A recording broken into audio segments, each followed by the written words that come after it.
Hello everyone, स्वागत है आप सभी का। फ्रेंड्स, आज इस क्लास में हम जो CGL 2025 का टीयर 1 हुआ था उसकी 12 सितंबर की शिफ्ट थर्ड को सॉल्व करने जा रहे हैं। अगर आपको ये क्लास अच्छी लगे, इसका सॉल्यूशन अच्छा लगे तो प्लीज़ इस वीडियो को लाइक करके शेयर ज़रूर कर दीजिए और साथ ही हमारे चैनल को सब्सक्राइब ज़रूर कर लीजिए। अगर आपको इस क्लास का PDF चाहिए तो आप हमारे टेलीग्राम ग्रुप से ले सकते हैं, जिसका लिंक मैंने डिस्क्रिप्शन में लगाया हुआ है। तो चलिए ठीक है, ज़्यादा विलंब न करते हुए अपनी क्लास में आगे बढ़ते हैं हम। देखिए, पहला प्रश्न है, ये हमें स्टेटमेंट दी हुई है और हमसे ABC का रेशो पूछा गया है।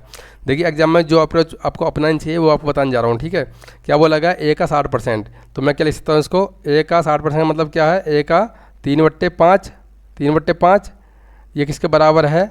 B का कितना? 3/10 के बराबर है। ठीक है, ये है। अगर मैं यहाँ से रेशियो लेना चाहूँ A और B का, आप देखेंगे कितना आ जाएगा। A और B का रेशियो क्या आ गया अपना? 1 और 2 का आ गया। अगर आप एक बार ऑप्शन नज़र मारेंगे तो देखेंगे 18-10 का, ये 1-2 का रेशियो नहीं है। 6-3 का, ये 2-1 का बन रहा है। ये भी अपना 2-1 का बन रहा है। तो एकमात्र ऑप्शन A ही ऐसा था जिससे अपना ये रेशियो निकल कर आ रहा है। ठीक है, एक तो ये हो गया। अगर हम पूरा करना चाहें इसको तो देखिए यहाँ क्या बोला गया अपने को। B का कितना है यहाँ पर सेकंड केस में? B का कितना? 3/10। ये किसके बराबर है? ये आपके 1/6 ऑफ C इसके बराबर है। यहाँ से अगर हम रेशियो लेना चाहें, यहाँ 5 आ जाएगा, यहाँ 3 आ जाएगा। तो यहाँ से B और C का रेशियो कितना आ गया? B और C का रेशियो आ गया 5:9। ठीक है, अब हम यहाँ से ABC का रेशियो निकालेंगे। देखिए ABC, यहाँ A का मान क्या है? 1 है और यहाँ B का कितना है? 2 है। इधर B का कितना है? 5 है और इधर कितना है? 9 है। ठीक है, तो रेशियो निकालते हैं, इसकी से मल्टीप्लाई करते हैं, इसकी से करते हैं, इसकी से करते हैं। ठीक है, तो रेशियो कितना आ जाएगा अपना? आप देखेंगे यहाँ 5 आ जाएगा, इधर 10 आ जाएगा और यहाँ 18 आ जाएगा। आप ऐसे भी कर सकते हैं। तो एक तरीका और मैं आपको बता देता हूँ।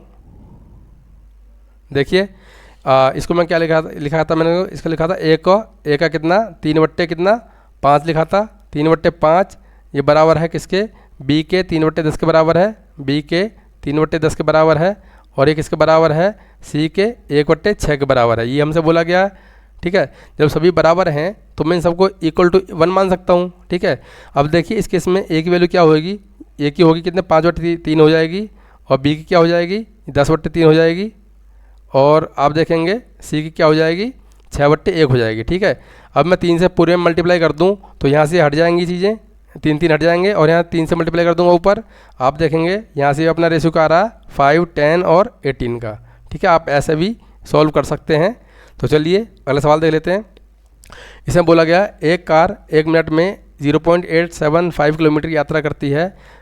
1 घंटे 45 मिनट में वह कितनी दूरी तय करेगी? देखिए, डिस्टेंस निकालेंगे कैसे? डायरेक्ट निकालेंगे कैसे? देखिए, पहले हम निकालेंगे दूरी बट्टे समय। चाल होती है अपनी, दूरी बट्टे समय चाल। दूरी कितनी अपनी? 0.875 है। ठीक है, अब देखिए क्या बोला गया? 1 मिनट है। 1 मिनट का मतलब 1 घंटे में चेंज कर लेंगे। यहाँ से 60 हट के ऊपर चला जाएगा। ठीक है, ये अपनी क्या आ गई? दूरी बट्टे चाल, यानी कि दूरी बट्टे समय चाल आ गई। और वो कह रहा इस चाल को इस घंटे में तय करना है। तो इसको मैं क्या लिखूँगा? इसको लिखूँगा 7/4 घंटे लिखूँगा, है ना। तो देखिए 7/4 से इसको कर देंगे मल्टीप्लाई, अपना आंसर आ जाएगा। कितना आ गया? यहाँ से देखिए ये 15 हो गया। अब देखिए इसकी मल्टीप्लाई करता हूँ तो कितना आ जाएगा? 15 × 7 = 105। ठीक है, एक तरीका तो ये है, आप पूरे की मल्टीप्लाई कर लें, अपना आंसर आ जाएगा। दूसरा तरीका क्या है? अगर आप नज़र दौड़ाएंगे ऑप्शंस में तो इकाई का अंक है, यूनिट डिजिट है, सभी डिफरेंट है। तो अगर मैं इस 5 की मल्टीप्लाई इस 5 में करूँ तो मेरा कहीं ना कहीं जो यूनिट डिजिट है कितना आना चाहिए? 5 आना चाहिए। ठीक है, और 3 के बाद दशमलव भी चाहिए अपने मुझे। आप देखिए 5 किसी में भी नहीं है सिवाय इसके। तो ठीक है, आपको अप्रोच ये अपनानी है, बाकी आप कैलकुलेशन कर सकते हैं। चलिए नेक्स्ट सवाल देख लेते हैं। तो सॉल्व करना है, क्या करेंगे? पहले इसको क्रॉस मल्टीप्लाई कर देंगे। इसको इतने सॉल्व करेंगे, कैसे करेंगे जी? 7 माइनस √2 हो जाएगा। यहाँ क्या हो जाएगा? प्लस का 7 + √2 और अपन नीचे क्या होगा? देखिए A² - B², 749 - 2 47 हो जाएगा, 47 हो जाएगा। और माइनस करना है क्या? 14/47। ठीक है, अब देखिए आप ये √2 से √2 कैंसिल हो जाएगा। अब देखिए 7 × 7 = 14 हो रहा है, ये भी 14/47, तो ये पूरा कट जाएगा इससे। ठीक है, तो बच्चा क्या? 0, और ये हमारा आंसर हो जाएगा। चलिए नेक्स्ट सवाल देख लेते हैं। ये काफ़ी अच्छा सवाल है। बोला गया एक परिवार का भोजन, कपड़े और मनोरंजन पर व्यय का जो रेशियो है 2-4 का है। बोला गया आने वाले वर्ष में भोजन की कीमत में भोजन की लागत में 10% गिरावट, कपड़ों की लागत में 5% की वृद्धि और मनोरंजन की जो लागत है उसे 15% की गिरावट की उम्मीद है। कुल घरेलू व्यय में परसेंट परिवर्तन बताना है, कमी हो रही है या वृद्धि हो रही है। देखिए कैसे करेंगे। ये 2 में पहले केस में क्या हो रहा है, 10% गिरावट हो रही है, मैंने 1/10, तो मैं कह सकता हूँ यहाँ से कितना हो जाएगा माइनस का 2%, सॉरी माइनस का 0.2,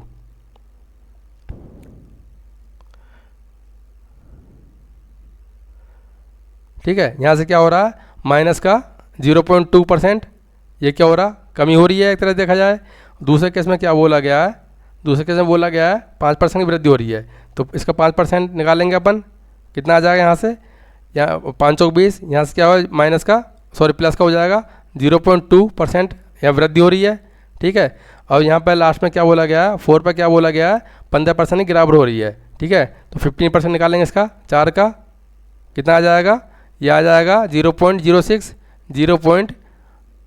15 चौके 60, यस 0.6 आ जाएगा, 0.6%, ये प्लस में रहेगा अपना, ठीक है। ओवरऑल क्या हो रहा है देखिए, अगर हम देखें ये तो कैंसिल हो जाएंगे आपस में, बचा किया 0.6 माइनस की फिगर है, तो क्या हो रहा है हमारा माइनस की फिगर है तो कमी हो रही है। कमी कितने की हो रही है 0.6 की हो रही है। कितने पर हो रही है आप देखेंगे 2, 4, 6 और 4, 8, सॉरी 2, 4, 6 और 4, 10 पर हो रही है। इंटू 100 कर देंगे, अपना आंसर आ जाएगा। एक जीरो से ये पॉइंट हट जाएगा, इस जीरो से ये कैंसिल आउट हो जाएगा, तो बचा क्या 6%, यानी मैं कह सकता हूँ ओवरऑल 6% का लॉस हो रहा है या कमी हो रही है ना, जो भी हो रहा है। तो ऑप्शन नंबर ये हो जाएगा अपना। चलिए अगला सवाल देख लेते हैं। इसमें बोला गया 2 लोग हैं ए और बी, ठीक है। इसमें बोला गया ये 1,20,000 और 1,60,000 में निवेश करते हैं। पहले रेशियो ले लो आप, 4×12 और 4×16, तब मैं बोल सकता हूँ ए ने लगाई कितनी 3 यूनिट लगाई पूंजी और बी ने लगाई 4 यूनिट, ठीक है। बोला गया ए 10 महीने के लिए और बी 7 महीने के लिए। भाई ए ने ये पूंजी लगाई 10 महीने के लिए और बी ने लगाई 7 महीने के लिए, ठीक है। तो प्रॉफिट का रेशियो ले लेंगे अपन, कैसे लेंगे, यहाँ 2 और यहाँ पर कितना 5 आ जाएगा, तो कितना आ गया 15:14 अपना रेशियो आ गया। हमसे क्या बोला गया टोटल पूछा गया। अगर हमें बी का दिया 16,800, तो कैसे निकालेंगे टोटल, देखिए प्रॉफिट क्या लेंगे 16,000 जो 800 है, 16,800 ये किसकी वैल्यू दे रखी है 14 दे रखी है। हमसे पूछा गया 29 की वैल्यू, ठीक है। तो कैसे करेंगे 14 का 14, 14 28, 1200 हो जाएगा, ठीक। अब मल्टीप्लाई कर दो जी, इसमें 12 में 108, बचा कितना 10, 12 दूनी 24 और 10 34, तो कितना आ जाएगा 34,800 रुपये अपना टोटल प्रॉफिट हो जाएगा। तो ऑप्शन नंबर ए अपना करेक्ट हो जाएगा। चलिए नेक्स्ट सवाल देख लेते हैं। ये काफ़ी अच्छा सवाल है और इसका जो सॉल्यूशन है बहुत बेहतरीन देने वाले हूँ आपको। देखिए इसमें बोला गया 2 व्यक्ति हैं, बोला गया 2 व्यक्ति ए और बी ने एक खेत किराए पर लिया। वह 6 महीने के लिए खेत में 21 घोड़े, 6 महीने के लिए खेत में 21 घोड़े और 2 महीने के लिए 15 गाय रखता है, ए रखता है, ठीक है। एक जैसे जैसे बोला जाएगा वैसे हम करते जाएंगे, ठीक है। देखिए कैसे करेंगे अपन, ये ए है और ये थोड़ा दूर बना लेता हूँ मैं, ये बी है, ठीक है। बोला गया कि ए ने 6 महीने के लिए कितने घोड़े रखे 21 घोड़े, 21 हॉर्स, यहाँ लिख लेता हूँ 21 घोड़े रखे। और बोला गया कि 2 महीने के लिए 15 गाय रखी, प्लस में 2 महीने के लिए 15 काउज रखी, ऐसा बोल सकता हूँ, ठीक है। आगे बोला गया बी ने 6 महीने के लिए, हम रेशियो पे काम करेंगे, बी ने 6 महीने के लिए क्या 15 गाय रखी, 15 काउज रखी, ठीक है। और 7.5 महीने के लिए प्लस 7.5 को लिख सकता हूँ मैं 15/2 महीने लिख सकता हूँ। बोला गया 40 क्या रखी सीप रखी, 40 क्या रखी सीप, यानी कि सीप मतलब भेड़ रखी, ठीक है। अब साथ ही क्या बोला गया इन्होंने, देखिए ध्यान से समझिए आप चीज़ को। बोला गया 3 घोड़े, यहाँ साइड में लिख लेता हूँ मैं, क्या बोला गया 3 घोड़े 5 गाय के बराबर भोजन खाते हैं।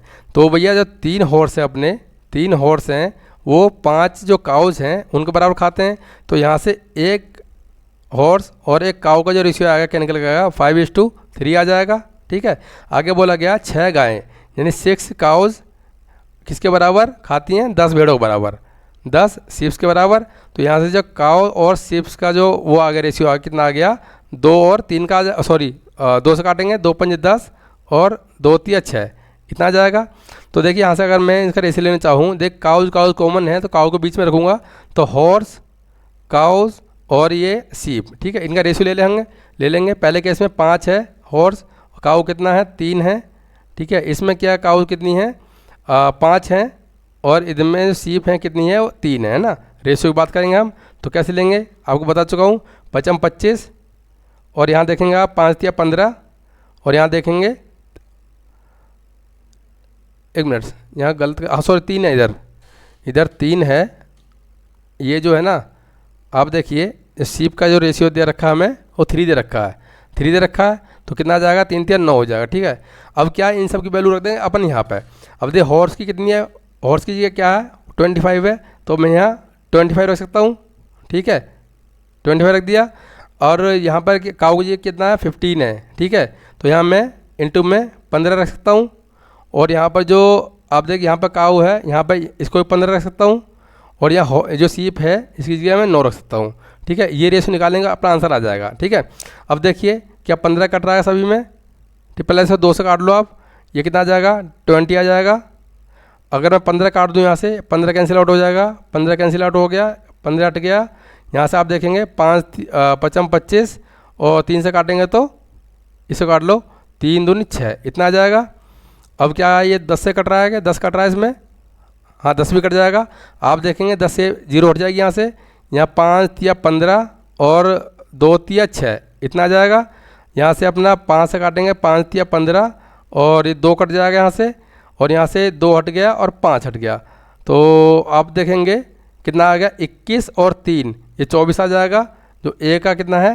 24 है, और जो बी का कितना आप देखें 3 तिया 9 और 3 तिया 9 और 9 दूनी 18, 27 आ जाएगा, 27 आ जाएगा। फर्दर काट लो इसको कितने 3 से, तो 3 अट्ठे 24 और 3 27।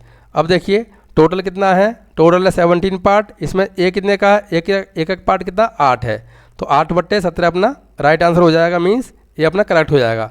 आई होप कि आपको सॉल्यूशन ज़बरदस्त लगा होगा। चलिए अगला सवाल देख लेते हैं हम। ये भी सेम क्वेश्चन है। बोला गया कि 2 व्यक्ति हैं ए और बी, एक चारागाह किराए पर लेते हैं, लिख लेंगे ऐसे ही जैसा बी लिखा हमने, ए है ये बी है। बोला गया ए 3 महीने की अवधि के 16 गाय, ए 3 महीने के लिए कितनी 16 काउ देता है, ठीक है। और बोला गया 4 महीने के लिए 20 भेड़ें, प्लस 4 महीने के लिए कितनी 20 शीप्स, ठीक है। बोला गया बी जो है, बोला गया जो बी है 6 महीने के लिए 30 भेड़ें, 6 महीने के लिए 30 भेड़ें रखता है। बोला गया 4 गाय हैं, यानी 4 cows is equal to 8 sheeps के बराबर दे रखी है। तो यहाँ से काउ और शीप्स का जो रेशियो आ गया कितना आ गया? 2 और 1 का आ गया, ठीक है। अब देखिए काउ की जगह मैं 2 रख सकता हूँ, इधर 2 रख दिया, शीप की जगह मैंने 1 रख दिया, और शीप की जगह 1 रख दिया, ठीक है। अब जो काट रहा है काट लेंगे इसको हम, काटे क्या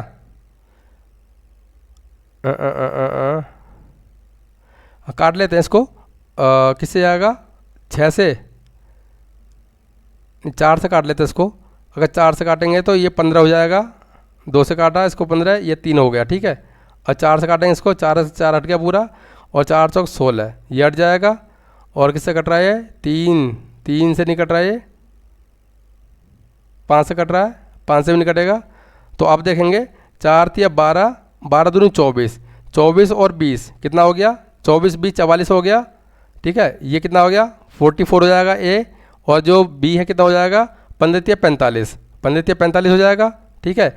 और ए का हमसे पूछा गया है, तो भैया टोटल कितना है आप ऐड करेंगे 89 हो जाएगा, 89 हो जाएगा। और इसमें से ए का कितना है? 44 है, ठीक है। ये अपना आंसर हो जाएगा, ऑप्शन नंबर ए इसमें भी करेक्ट हो जाएगा। चलिए अगला सवाल दे लेते हैं। बोला गया इसमें कि 3 छात्रों के समूह की औसत आयु ये रखी है, और समूह के छात्रों की संख्या का अनुपात ये है, तो औसत संख्या बतानी है। क्या करना है देखिए भाई, 18 दूनी 36, 18 दूनी 36, और प्लस 20 तिया 60, प्लस 22 पंजे 110, ये हो जाएगा। और डिवाइड किससे करेंगे? कितना हो गया? ये 10 हो जाएगा नीचे, ठीक है। आप जोड़ लेंगे इसको, कितना हो जाएगा? 170 और 206 हो जाएगा। 206 हो जाएगा। 206 को डिवाइड करेंगे किसे 10 से तो 26.6। ठीक है, ये अपना आंसर हो जाएगा। चलिए अगला सवाल दे लेते हैं। बोला गया इसमें कि 11 संख्या का औसत 68 है। 11 संख्याएं जो हैं इनका जो एवरेज है वो है 68 है। बोला गया जो पहली 5 संख्याएं हैं उनका एवरेज क्या दे रखा है 63 दे रखा है। और बोला गया जो अंतिम 5 हैं उनका जो एवरेज दे रखा है वो 72 दे रखा है। बोला गया हमसे कि छठी संख्या बतानी है। देखिए था अपना 68 और यहाँ कितना आ रहा है, कमी हो रही है कितने की 5 की। ठीक है, समझ पाए, 5 की कमी हो रही है। तो टोटल संख्या कितनी है 5 है, तो मैं बोल सकता हूँ कितने कमी हो रही है 25 की। अब देखिए यहाँ 68 है, यहाँ पर वृद्धि हो रही है ना, कितने की हो रही है वृद्धि, आप बोलेंगे 4 की है ना। 68 से 72 हो रहा है, प्लस का 4 इंटू कितने संख्या कितनी 5 है, तो कितना आ गया यहाँ से 5 और 20 प्लस का ओवरऑल इफेक्ट कितना आ रहा है -5 आ रहा है। तो बैलेंस बनाने के लिए क्या करते हैं अपन, भैया अगर माइनस है तो मुझे इसमें अगर ऐड करूँगा 5 तो ये कितना है 73 आ गया। और 73 क्या अपनी ये कौन सी हो जाएगा अपनी छठी संख्या हो जाएगी। ठीक है, 6th नंबर हो जाएगा ये। तो ऑप्शन नंबर ए अपना करेक्ट हो जाएगा। चलिए अगला सवाल दे देते हैं। बोला गया 300 और 450 के बीच में उन सभी पूर्णांकों को औसत बताना है जो 13 से डिवाइड होनी। देखिए 13 से डिवाइड कौन सी संख्या हो सकती है इसके बाद में देखूं तो आप सपोज करो भाई 300 को मैं डिवाइड कर रहा हूँ किससे 13 से डिवाइड कर रहा हूँ। तो आप देखेंगे 13 दूनी 26 बच्चा कितना 4 4 यहाँ 40 हो जाएगा। और 40 के बाद में 13 चौको 52 13 चौको 52 है ना। तो मुझे कहीं ना कहीं क्या करना पड़ेगा 13 चौको 52 बनाना पड़ेगा इसको। तो 52 यानी 10 ऐड करने पड़ेंगे तो 312 हो जाएगी संख्या। ठीक है, अगर 10 ऐड करेंगे तो 312 हो जाएगी ना। समझ नहीं पाया आप, देखो भाई अगर मैं इसको 13 दूनी 26 बचा 4 40। ठीक है, मुझे 13 डिवाइड करना है तो 13 चौको 52 तो 12 और हो तभी होगा ऐड, तभी होगा ना। तो मुझे इसमें क्या ऐड करना पड़ेगा 312। 312 को 312 अगर 312 हुआ 13 दूनी 26 बचा 4 312 एक मिनट देख लेते हैं 312 डिवाइड होगा कि 13 से 13 दूनी 26 बचा कितना 7 सॉरी 7 नहीं 5 हो जाएगा ना 5 और 2 हाँ ठीक है। तो एक मिनट मैं दोबारा कर लेता हूँ इसको मैं।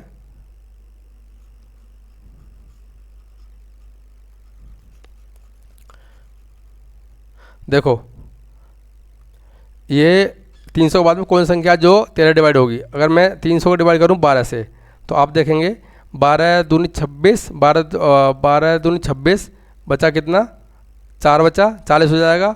तो मुझे 52 बनाना है इसको, तो मुझे 12 इसमें ऐड करने पड़ेंगे। तो जो पहली संख्या क्या हो जाएगी अपनी वो 312 हो जाएगी ना। 312 हो जाएगी जो 13 से कटेगी 312 हो जाएगी। अगर मैं लास्ट संख्या देखूं इसको देखूं तो आप देखेंगे भाई 450 डिवाइड 13 है 13 39 बचा कितना 60 है ना। 13 चौके 52 या 13 चौके 52 यानी कि मुझे 8 कम करने पड़ेंगे है ना। तो लास्ट संख्या क्या हो जाएगी 442 हो जाएगी 442 हो जाएगी। ठीक है 442 हो जाएगी।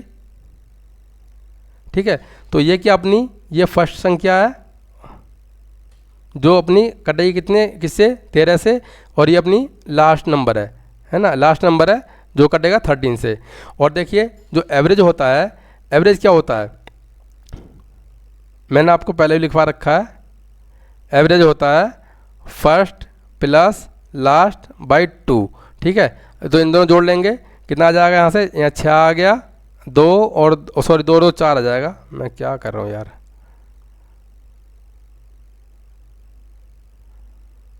देखो भाई 700 या ऐसे कर लो, ये 4 आ जाएगा और ये यहाँ 5 आ जा, ये 4 आ गया, ये 5 आ गया और ये 7 आ गया। ठीक है, तो इसे डिवाइड करेंगे 2 से तो कितना आ जाएगा 2 3 6 2 7 14 2 7 14। तो आंसर क्या आ जाएगा अपना 377 अपना राइट हो जाएगा। ठीक है, चलिए अगला सवाल दे लेते हैं। देखिए क्या बोला, 556 का 12 से 1/8, 12 से 1/2, तो भैया 560 का ये परसेंट कितना 1/8 होता है, आपको पता होगा। प्लस ये क्या हुआ 240 का कितना, 240 का कितना 66 से 2/3 मतलब 2/3 होता है ना, 2/3 होता है। कर लेंगे इसको, 8 7 56, 70 हो जाएगा ये। और यहाँ से काटेंगे इसको, 3 8 24, ठीक है। कितना हो गया, 8 दूनी 16, यानी कि 70 प्लस 200 160, 160 तो कितना हो गया ये 230 हो गया, 230 किलोमीटर है ना। और ये अपना आंसर हो जाएगा। चलिए अगला सवाल देख लेते हैं। इसमें बोला गया कि एक विक्रेता 500 प्रति शर्ट की दर से 2% कमीशन कमाता है और 150 प्रति टाई की दर से 12% कमीशन कमाता है। वह प्रतिदिन 3 शर्ट और 4 टाई बेचता है। 30 दिन में उसका कुल कमीशन कितना होगा। देखो भाई, अगर मैं बात करूं पहले की बात की, 500 शर्ट पे कितना 2% कमीशन कमाता है, 2% कमीशन कमाता है, ठीक है। और वो शर्ट कितनी बना रहा है प्रतिदिन, 3 बना रहा है, तो 3 से मल्टीप्लाई कर दूंगा। प्लस अब बोला गया 150 रुपये की जो टाई है उस पर 12% कमीशन कमाता है, ठीक है। और टाई कितनी बना रहा है, वो 4 बना रहा है, एक तरह से 4 बेच रहा है। 4 से मल्टीप्लाई करूँगा, ये कितना आ रहा है अपना, एक दिन का आ रहा है, ठीक है। तो अब देखेंगे काटेंगे इसको, ये कितना आ जाएगा 5 आ जाएगा, और यहाँ से कितना आ जाएगा ये 2 और ये 3, 2 से फर्दर काट लेंगे इसको, 2 दूनी 4, तो देखेंगे आप 5 दूनी 10, ये कितना 30 आ गया, 5 दूनी 10 और ये 30 आ गया, 30 प्लस आप देखेंगे और 12×72, ठीक है, इतना आ जाएगा। समझ पाए। तो कितना आ गया अपना यहाँ से यह आपका 102 है ना, 102 आ गया, 102 ये एक दिन का है। तो हमें कितना 30 दिन निकालना है, 30 से मल्टीप्लाई कर देंगे तो कितना आ गया यहाँ से 306 है ना, 3060, ये अपना आंसर हो जाएगा ऑप्शन नंबर सी, ठीक है। चलिए नेक्स्ट सवाल दे लेते हैं। इसमें बोला गया एक फल विक्रेता लागत मूल्य से 5% की हानि पर बेचता है सेब को और वजन से इतना % कम तोलता है, कुल लाभ। देखो 5% की हानि का मतलब क्या है, यानी कि 19/20, भाई 5% फ्रैक्शन वैल्यू किया क्या 1 कितना 20 होती है, और हानि पे बेच रहा था 19/20, ठीक है 19/20। और यहाँ क्या बोला गया 20% का कम है ना, 20% कम तोल रहा है, यानी 20 × 100 कम तोल रहा है, तो कितना दे रहा है 4 दे रहा है 5 की जगह। तो कैसे निकालेंगे भाई, पहले केस में क्या हानि बेच रहा है, यानी 20 की चीज़ वो बेच रहा है कितने में 19 में बेच रहा है, लेकिन एक्चुअल में उसे देना था 5, दे कितना रहा है 4 ही दे रहा है, ठीक है। इस पर कैलकुलेट कर लेंगे अपन, यहाँ से काटेंगे इसको, कितना 5 चौक 20, 16 आ गया, 16 की चीज़ बेची आ रही है 19 में, ठीक है। तो प्रॉफिट हो रहा है कितने का, 3 का, कितने पर 16 पर, ठीक है। अब देखिए 1/16 की फ्रैक्शन वैल्यू क्या होती है 6 सही 2/3 है ना, ये होती है 6 सही 2/3/4 होती है ना, 6 सही 1 कितनी होती है, या छोड़ो ना, अगर ऐसे ही करना है ऐसा भी कर सकते हैं अपन, फ्रैक्शन वैल्यू याद नहीं है तो इंटू कर देंगे 100, ठीक है। आप देखेंगे 4 चौक 16 और ये 25 आ जाएगा, तो 25 या 75 बट्टे कितना 4 आ गया, तो कितना आ जाएगा 18.75%। तो ऑप्शन नंबर सी डी अपना करेक्ट हो जाएगा। चलिए अगला सवाल देख लेते हैं। इसमें बोला गया 22 रुपये में बेची गई वस्तु पर हुआ लाभ 1800 रुपये में बेची गई हानि के बराबर। जब हानि और लाभ बराबर दिए हों तो सीपी कैसे निकालते हैं, दोनों को जोड़ कर हाफ कर देते हैं, दोनों को जोड़ कर हाफ कर देते हैं। तो देखिए 2200 और 1800 4000, तो सीपी कितना आ जाएगा, हाफ हो जाएगा 2000 हो जाएगा। और एसपी क्या दे रखा है इसने, क्या बोला 20-50 में बेचा जाए, इसको अगर 20-50 में बेचा जाए तो हानि होगी या लाभ हो बताना है। भाई हटा दो, 0 हटा दो, फर्दर 200 काट लेंगे, इसको 100 आ जाएगा, यहाँ कितना आ जाएगा 102.5। अब 100 की चीज़ बेची आ रही है 102.5 में, तो प्रॉफिट हो रहा है कितना, आप बोलेंगे 2.5% का उसका प्रॉफिट हो रहा है, ठीक है। ऑप्शन नंबर सी अपना करेक्ट हो जाएगा। चलिए नेक्स्ट सवाल देख लेते हैं। देखो इसमें बोला गया हमसे कि भाई एक मोबाइल फ़ोन रिटेलर एक फ़ोन को पी में बेचता है और 20% लाभ कमाता है, ठीक है।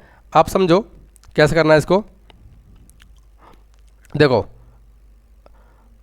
बेचे कितने में 20% लाभ कमा रहा है, मैंने मान लिया जो सीपी है, सीपी अपना 100 है, तो एसपी कितना हो जाएगा, सेलिंग प्राइस आप बोलेंगे 120 हो जाएगा, ठीक 120 हो जाएगा।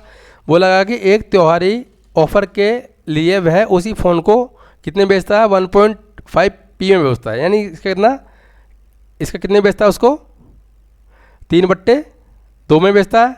तो कितना आ जाएगा, 6 × 18 180 में बेचता है, इसको बोल सकते हैं। आगे बोला गया 10% छूट भी देता है, तो इस पर 10% छूट दे रहा हो भाई, माइनस का 10% ऑफ दे रहा है, 18 कम हो जाएगा, तो कितने में बेचेगा उसको, 162 में बेचेगा। अब एक चीज़ बताइए मुझे भाई, 100 की चीज़ बेच रहा है वो कितने में, 162 में, तो उसको प्रॉफिट हो रहा है कितने का, आप बोलेंगे 62% का, ठीक है। और ये हमारा आंसर हो जाएगा ऑप्शन नंबर सी, ठीक है। चलिए अगला सवाल देख लेते हैं। देखो सिंपल सा कुछ नहीं करना, कैसे करेंगे, ए प्लस बी प्लस में ए बी अपॉन 100, आपको कितनी बार मैं लिखवा चुका हूँ ये चीज़ें।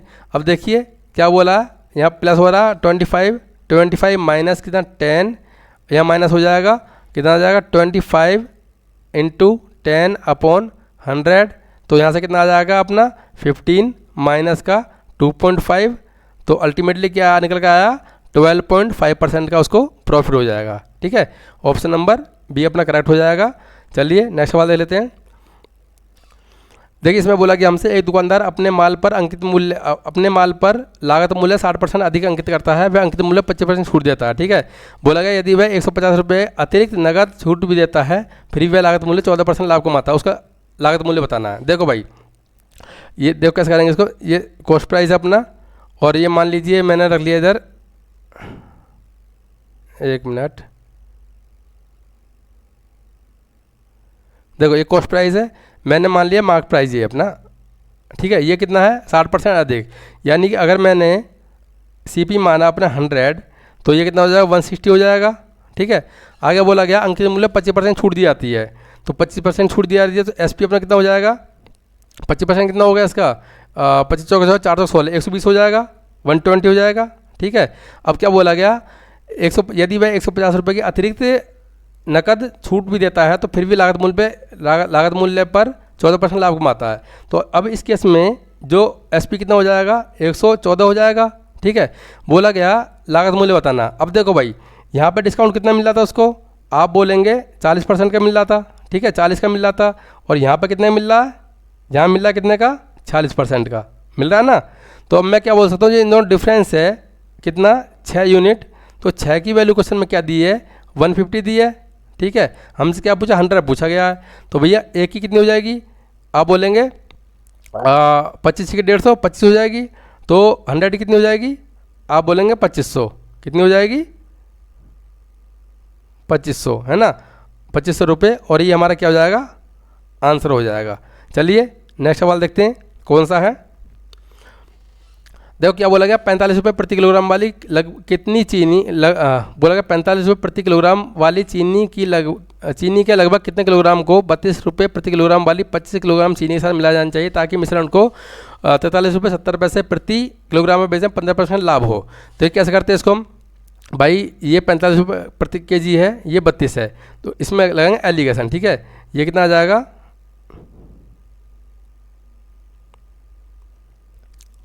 कैसे करेंगे, सीपी का रेशियो लेंगे, यहाँ क्या 45 है, यहाँ 45 है, और इधर कितना है, इधर अपना 32 है, ठीक है। अब देखिए ओवरऑल निकालने कैसे करते हैं अपन, कैसे करते हैं 43 पॉइंट कितना 7 है, इनटू करेंगे रिवर्स करके, भाई इसका मतलब क्या 3/20, और अगर इसको लाभ हो रहा है तो मैं बोलूँगा 23/20, तो क्या करूँ रिवर्स मल्टीप्लाई करूँगा इसके सीपी निकालने के लिए, तो कितना 20/23 हो जाएगा, ठीक है। इसको यहाँ से हटा देंगे, पॉइंट को हट जाएगा, तो 23 सेकंड 23 और 23 निम्मा 207 19 आ जाएगा। ओवरऑल कितना आया, आप बोलेंगे 38% है ना, 38% आया।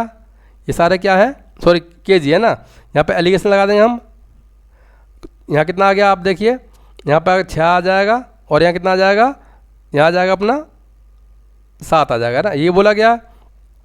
अब देखिए बोला गया कि 45 रुपये पर केजी वाली कितनी, यानी ये हमें मिलाना है, और ये हमें दिया हुआ है एक तरह देखा जाए ना, तो कैसे निकालेंगे, 25 की वैल्यू क्या दी है क्वेश्चन में, ये सॉरी 7 की वैल्यू 25 दी है, हमसे क्या पूछा गया 6 पूछा गया है ना। आप देखिए 25 के 150 अपॉन 7 कर देंगे, तो कितना आ जाएगा, 7 दूनी 14 बचा 10 और 7 एकम 7, लगभग 21 रुपये पर केजी है ना, 21 केजी है ना, 21 केजी अपना आंसर हो जाएगा। ऑप्शन नंबर दिस वन है ना। चलिए अगला देख लेते हैं। देखो क्या भाई, 7 7 24 25 ट्रिपलेट बनना है, ज़्यादा सोचना ही नहीं है। आगे चलते हैं। बोला गया ए ने बी को 2 वर्ष की अवधि के लिए 10,000 रुपये 5,000 रुपये और सी को 4 वर्ष की अवधि के लिए 3,000 रुपये समान साधारण ब्याज पर उधार दिए, कुल मिलाकर उससे 22 रुपये ब्याज मिला। तो ब्याज की दर बतानी है। अब देखो भाई, ये 2 वर्ष से कितना हो जाएगा, 10,000 हो जाएगा, ठीक है, और 4 वर्ष से कितना हो जाएगा, 4 या 12,000 हो जाएगा। तो टोटल कितना हो गया, 22,000 हो गया। भाई हमें रेट निकालना है, रेट क्या निकालेंगे, ब्याज मिल रहा है कितना, 2200 मिल रहा है, ठीक है, और टोटल कितना अमाउंट प्रिंसिपल मूलधन कितना अपना कितना हो जाएगा, ये 22,000 हो जाएगा। भाई 2,000 का 2200 ब्याज मिल रहा है 22,000 पर, इंटू 100 कर देंगे, ठीक है, सॉरी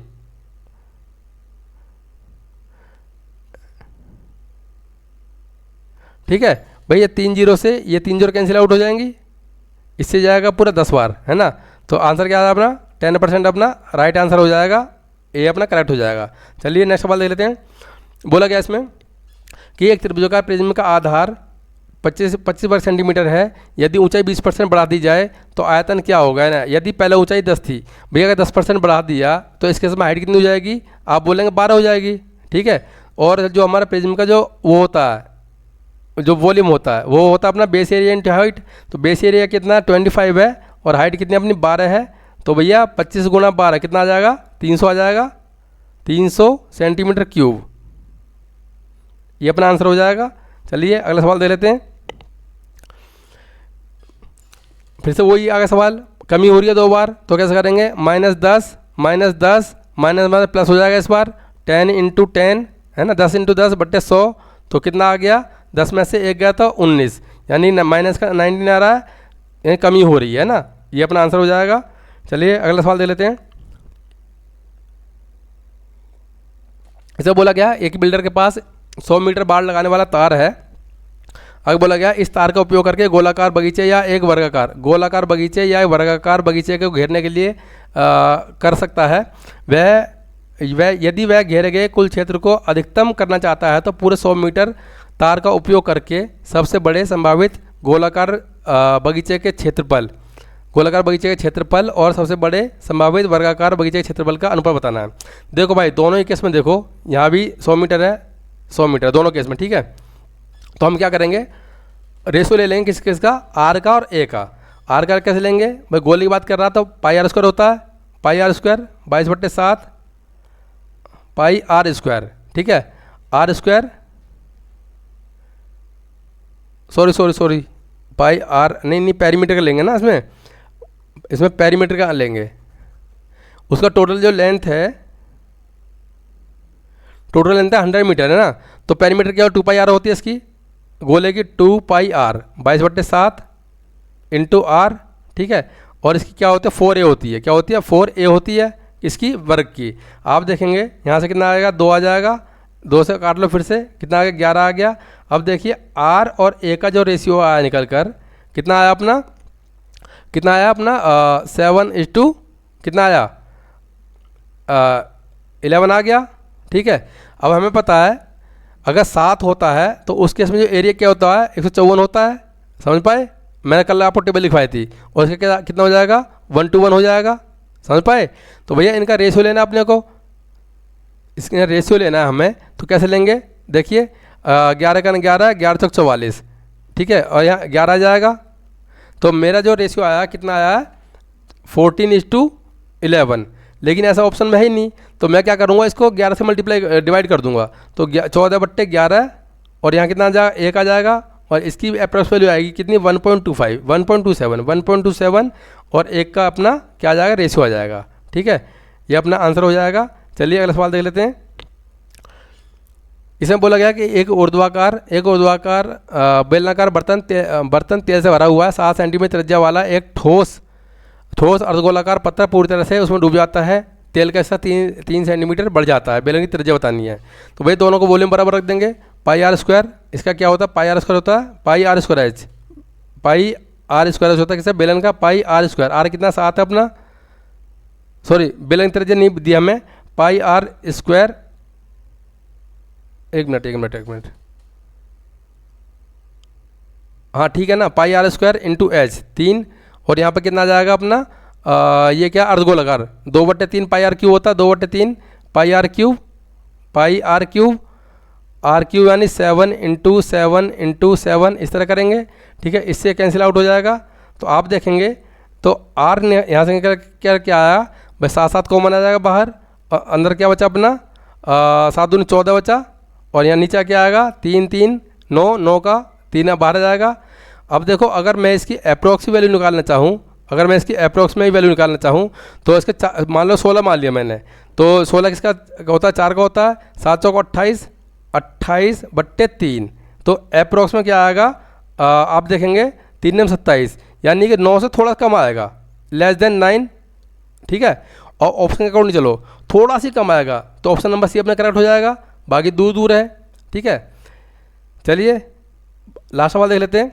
बोला गया एक वृत्त के एक त्रिज्य खंड का केंद्रीय कोण 120 है और त्रिज्या 7 सेंटीमीटर है, उस वृत्त के एक अन्य त्रिज्य खंड का केंद्रीय कोण इतना है। तो बोला गया कि त्रिज्य खंड के मैं दोनों त्रिज्य खंड का रेशियो बताना है ना। देखो भाई कैसे करेंगे इसको, वैसे तो ओरली कर सकता हूँ, फिर भी आपको समझा रहा हूँ मैं। देखो ठीक है, ये अपना सर्कल है, मान लीजिए ये सेंटर अपना, बोला गया यहाँ से ये जो है 120 डिग्री है, ये क्या 7 है, ये भी 7 है। अब एक चीज़ समझो आप, मैंने आपको पहले बता रखा है जो पाई रेडियन होता है वो कितने बराबर होता है, वो 180 डिग्री बराबर होता है, ठीक है 180 डिग्री बराबर होता है। तो अगर मैं 2π/3 रेडियन निकालना चाहूँ तो कितना आ जाएगा एंगल के रूप में, 2/3 गुणा 180 कर दूंगा। आप देखेंगे 3 × 18, तो यहाँ से भी निकला कितना आया अपना 120 आ गया। तो जो मान लीजिए दूसरा जो बनेगा अपना, मान लो सपोज करो इस तरह बनेगा वो, ठीक इस तरह बनेगा, तो ये एंगल कितना हो जाएगा, ये भी 120 हो जाएगा। अब ये 120 है, रेडियस तो दोनों ही केस में सेम है, ठीक है। तो और एरिया क्या होता है अपना त्रिज्य खंड का, θ/360 पाई आर स्क्वायर। अब तो थीटा भी सेम है, आर भी सेम है, तो भैया क्या करेंगे, दोनों के जो एरिया होंगे बराबरी तो होंगे, वो समझ पाए आप। तो ये अपना आंसर हो जाएगा 1:1, दिस वन इज राइट। तो फ्रेंड्स आज की क्लास को यहीं समाप्त करते हैं। आई होप कि आपने क्लास को एंजॉय किया होगा। अगर आपको हमारी मेहनत अगर पसंद आ रही है तो प्लीज़ हमें सपोर्ट कीजिए, चैनल को सब्सक्राइब कीजिए, और आपको इसका PDF चाहिए तो हमारे टेलीग्राम ग्रुप को जरूर ज्वाइन कर लीजिए। तो चलिए ठीक है, मिलते हैं आपसे अगली क्लास में, तब तक के लिए नमस्कार, थैंक यू वेरी मच।